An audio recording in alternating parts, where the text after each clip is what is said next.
Hi everyone, in this video I'm gonna turn this triple chainring into a single chainring. This is a continuation of my 1x10 upgrade on my son's bike, and what you see here is a Lasco 152mm cranks. You can see it's stamped right down here. The big advantage here is that I have the standard 64mm spacing here. So if you are to measure for the small chainring, that's 64mm, and the one that I'm mostly interested in is the other one, the 104. So if you measure the diagonal here, it's going to be 104mm. That would allow me to install something like this, and what you see here, it's a race face narrow wide 30 teeth chainring. So let's get this done. Tools needed. This is a 5mm Allen key. I'm gonna need it here on the chainring bolts. This can be replaced with a large screwdriver, flat screwdriver, and because this has this plasticky bash guard, I'm gonna need a Phillips screwdriver to take it out. So here we go. Okay, this Lasco is supposed to come with aluminum chain rings.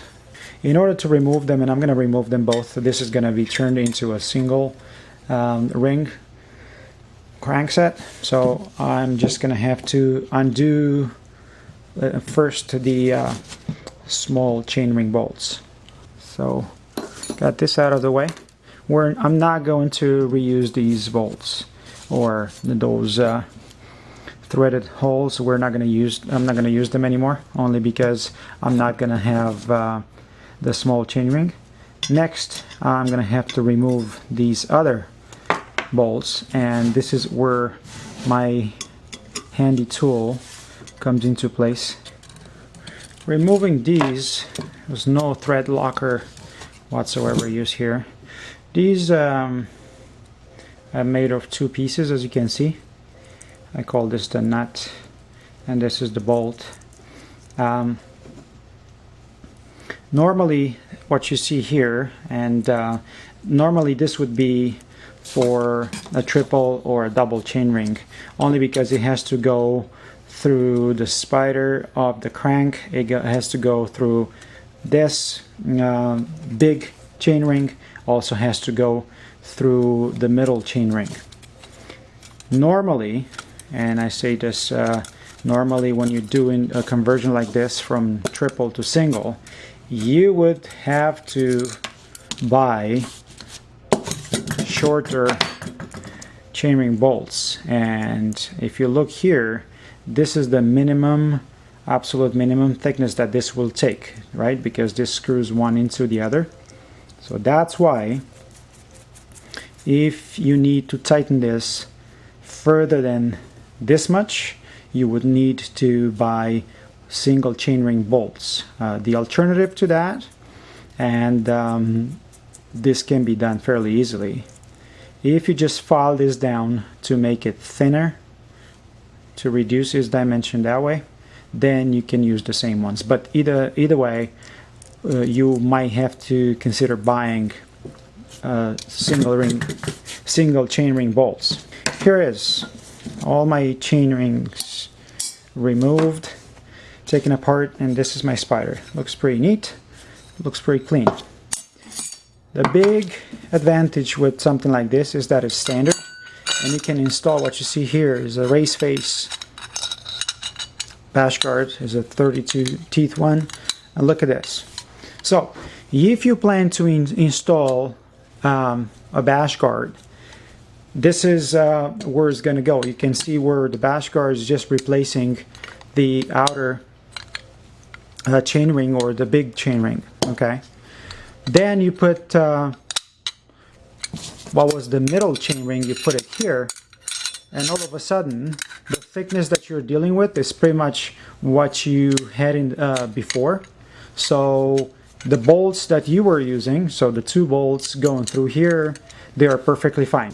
Second situation, and is what I will be dealing with here. Oh, before I get there, You can also find this Chainring Shims is called. It's pretty much this piece here. Think about a piece of aluminum that looks exactly, just imagine cutting this one here, just like that. So they just go up here, just being spacers, so you can use the same chainring bolts.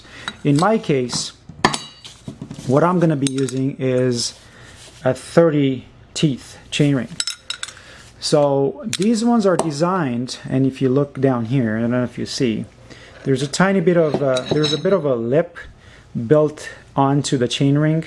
The only reason for that is so it just provides enough space for the chain to fit here between the spider and the teeth, because this is fairly small. Look at it. It's just actually smaller than your spider. So the other thing that they've done here, this is a threaded hole. So my bolt, actually my half bolt, is gonna just go straight in here. You can see it going in. I mentioned the thread locker. Highly recommended to use them on the threads here. So something like this, which is Loctite blue. Just put them on the threads and then tighten it up. The tightening torque for these, it's about 10-12 Newton meters. I would recommend just doing a crisscross pattern. Just make sure that they are properly tightened and uniformly tightened. And that would be my big transformation from triple to a single chainring. So fairly simple, anyone can do it. Regardless, this is a square taper, but I mean regardless of the type of crank that you have, this transformation would be absolutely the same. So with the thread locker applied, I just screw these in, and like I said, I would recommend going on a crisscross pattern. Just go across, make sure that there's even pressure on the chainring, and then I will most probably tighten this up to the specified torque when it's on the bike, just because it's going to be so much easier for me to do so.